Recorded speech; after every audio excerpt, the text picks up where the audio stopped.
Many of them were murderers, human traffickers, gang members. As U.S. President Donald Trump's administration cracks down on immigration, its officials continue to push the message that detainees are violent gang leaders or even terrorists, but often without attempting to back those inflammatory claims in court.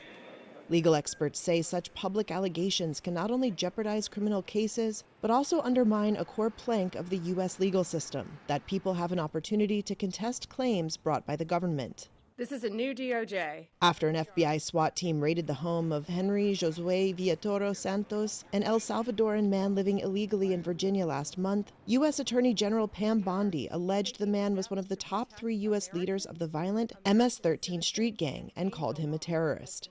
Less than 2 weeks later, the Justice Department moved to drop the only charge it had brought against him, illegal possession of a firearm by an alien. Bondi said he would face deportation instead.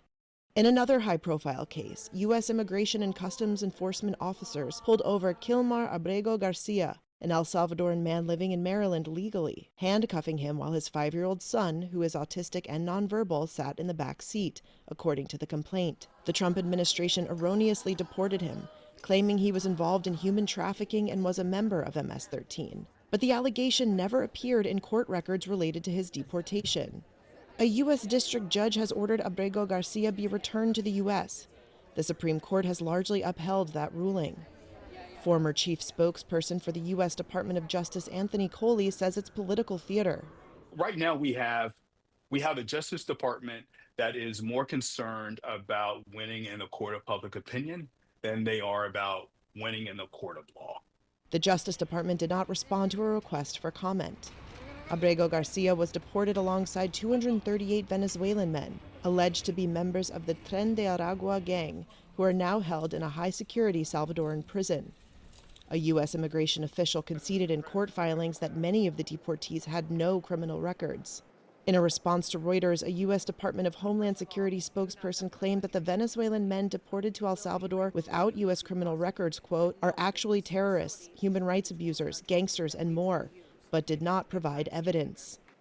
I definitely think that he's been using some of these cases for political wins. Rebecca Roif, a law professor at New York Law School, says it's important to parse the rhetoric from what's actually going on in courtrooms. A lot of the exaggeration is just political rhetoric, and that it's really important to separate that out from what's actually going on in the courtroom, because there may be differences there. Legal experts said out-of-court statements could prompt defense attorneys to seek dismissal of charges or transfer to another court on the grounds that a potential jury has been tainted.